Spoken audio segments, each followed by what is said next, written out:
queridos? Vamos acompanhar. Jesus é o pão da vida. Olha que declaração maravilhosa que o Senhor Jesus faz aqui.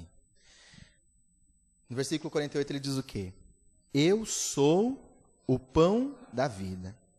Os vossos pais, aí ele explica isso, os vossos pais comeram o maná no deserto e morreram. Aqui, porém, está o pão que desce do céu, do qual, se o homem comer, não morre. Eu sou o pão vivo que desceu do céu. Se alguém comer deste pão, viverá para sempre. Este pão é a minha carne, que eu darei pela vida do mundo. Então os judeus começaram a discutir entre si, como nos pode dar este homem a sua carne a comer? Jesus lhes disse, em verdade vos digo, que se não comerdes a carne do Filho do Homem, e não beberdes o seu sangue, não tereis vida em vós mesmos. Quem come a minha carne e bebe o meu sangue tem a vida eterna, e eu o ressuscitarei no último dia. Pois a minha carne verdadeiramente é comida, e o meu sangue verdadeiramente é bebida. Quem come a minha carne e bebe o meu sangue permanece em mim e eu nele. Assim como o Pai que vive me enviou, e eu vivo pelo Pai, assim também quem de mim se alimenta viverá por mim. Este é o pão que desceu do céu. Vossos pais comeram o maná e morreram, mas quem comer este pão viverá para sempre. Ele disse essas coisas na sinagoga, ensinando-os em Cafarnaum. No versículo 66 diz assim, a partir de então, muitos dos discípulos voltaram atrás e já não andavam com ele. Então perguntou Jesus aos 12, não quereis vós também retirar-vos? Respondeu-lhe Simão Pedro. O que ele respondeu? Senhor, para quem iremos nós, se só tu tens palavras de vida eterna? Nós cremos e conhecemos que tu és o Cristo, Santo de Deus. Amém?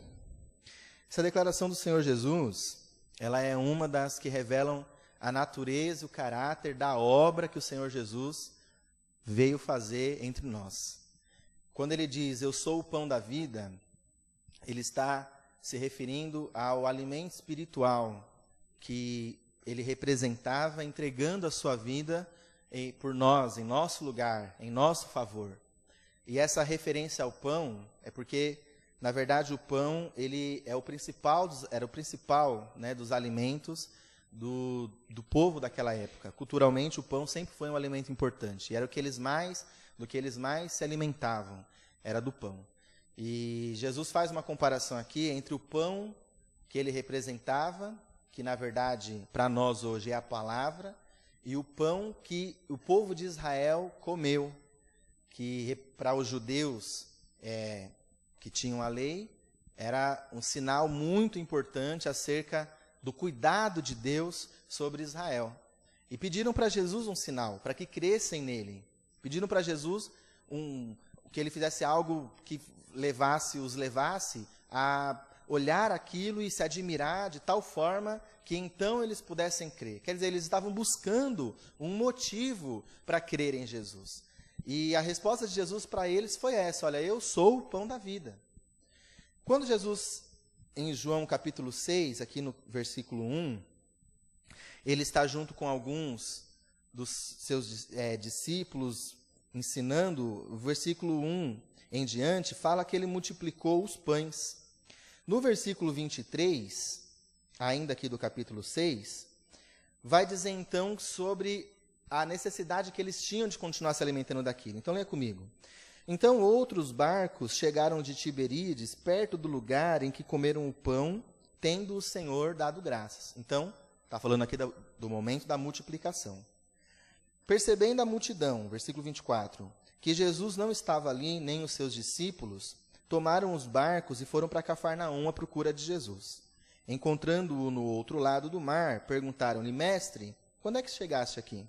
Respondeu Jesus, em verdade vos digo que me buscais, não pelos sinais miraculosos que vistes, mas porque comestes do pão e vos fartastes. Então, olha aqui, irmãos, eles estavam buscando a Jesus por causa do pão que perece, por causa do milagre de Jesus, de ter naquela noite, né, depois de um longo ensinamento, multiplicado os pães e os peixes.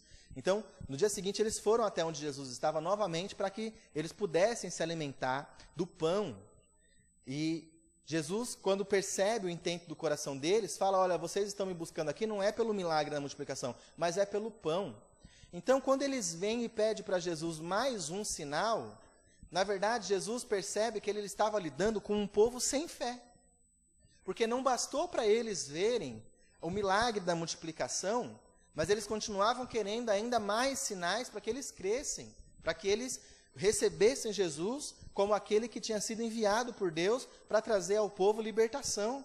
E Jesus repreende eles, fala, vocês estão me buscando por causa do pão, porque Jesus viu o interesse do coração deles em se fartar do pão que alimentava a carne. E Jesus continua ensinando para eles e diz no versículo 27, olha, trabalhai antes, não pela comida que perece, mas pela comida que permanece para onde, irmãos? Para a vida eterna, a qual o Filho do Homem vos dará, porque Deus o Pai o marcou com este selo. Então Jesus começa aqui a ensinar para eles que a sua morte, a sua entrega, o seu sacrifício, ia representar para todos aqueles que crescem a entrega desse pão que fartaria a alma, que farta a necessidade espiritual, através do seu sacrifício, da crucificação. E quando os discípulos ouviram isso, os religiosos, todos os ouvintes, os que estavam ali seguindo Jesus, eles começaram então a questionar Jesus acerca disso. E Jesus vai e explica para eles então que ele é o pão que desceu do céu.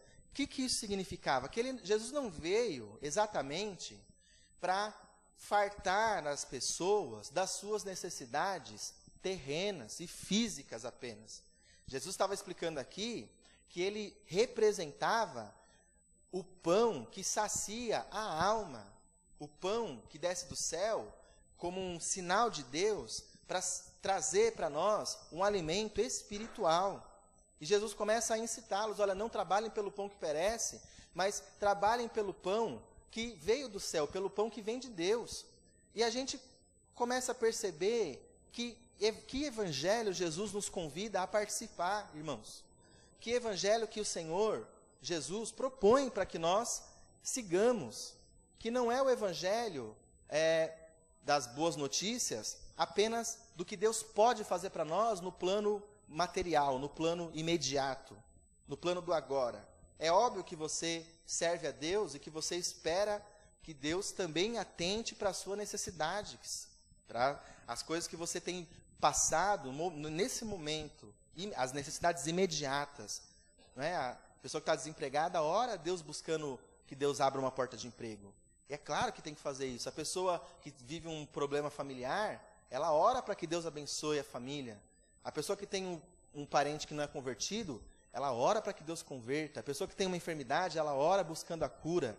Só que, na verdade, Jesus está dizendo para nós aqui que o evangelho vai além dessas coisas, além dessas necessidades imediatas, do agora, do hoje, que o evangelho que Jesus estava propondo para eles era o evangelho da entrega, era o evangelho da renúncia, um evangelho como razão de viver.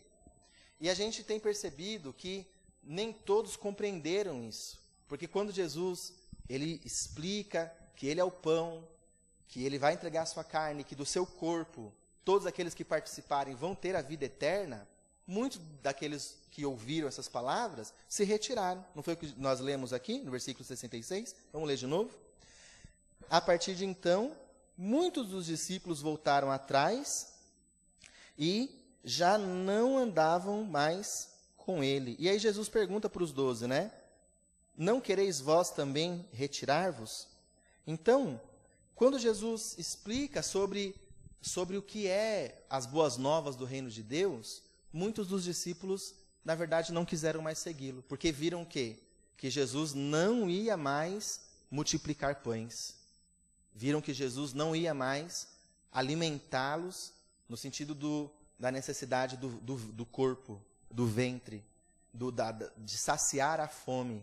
Que Jesus fez isso no meio deles, mas que eles estavam buscando Jesus por causa disso. O Senhor Jesus não ia mais fazer. As palavras do Senhor Jesus eram para a vida eterna, e eles não estavam buscando isso.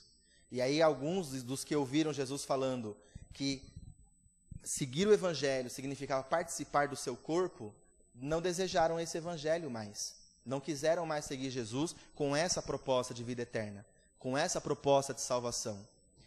E a pergunta que eu quero que você reflita hoje é exatamente essa: qual é a razão pela qual você tem seguido a Jesus?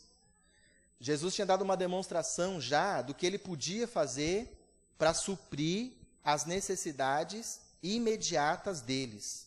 Tinha demonstrado isso através da multiplicação. Jesus estava mostrando para eles que ele tinha poder para abençoar de tal forma que de pouco Jesus fez muito. Do que não era nada, Jesus fez transbordar. Quer dizer, o poder de multiplicar e de saciar a necessidade do homem está nas mãos de Deus. O Senhor tem essa condição de te abençoar em tudo que você precisa hoje. Mas a pergunta que o Senhor Jesus fez para os discípulos, e ele faz para nós, é qual é a razão pela qual nós estamos seguindo a ele. Ou seja, o nosso foco está onde? A nossa necessidade pela qual nós buscamos a Deus é imediata, é de agora, ou é uma necessidade imediata, que é do porvir? Imediata, agora, imediata, do amanhã. O Senhor quer que nós entendamos que o evangelho que nós temos que buscar não é o de agora. É o evangelho da eternidade. É o evangelho do que Deus, não do que Deus já fez, nem do que Ele pode fazer hoje, na minha e na sua vida, que eu creio que o Senhor está fazendo. Eu creio que Deus, pela sua fé, está trabalhando. Porque você não ora em vão, você não busca Deus em vão, você não vem à igreja em vão, mas fica registrada a tua fé, associada às tuas obras, às tuas atitudes de fé, e Deus, através disso, meu irmão, te abençoa. Mas o que é que tem estado no nosso coração? Porque o mundo tem proposto que nós busquemos as coisas imediatas, né? Que a gente busque saciar esses anseios do nosso coração. O Senhor Jesus quer que nós olhemos para o reino de Deus. O Senhor Jesus quer que nós compreendemos que Ele não veio simplesmente para morrer e acabou. Não, Ele queria que os discípulos fossem participantes da sua morte e da sua ressurreição. Quando Ele fala que Ele ia entregar a sua vida, que Ele era o pão, que o pão que Ele ia fornecer para eles estava na sua carne, que Ele ia entregar, e eles não entenderam, falaram assim, olha, como pode esse homem dar a sua carne a nós de comer? No versículo 52, questionaram Jesus. Como é que Ele pode dar a sua carne para nós? E Jesus tentando explicar para eles que estava sendo colocado no meio dos homens o reino de Deus.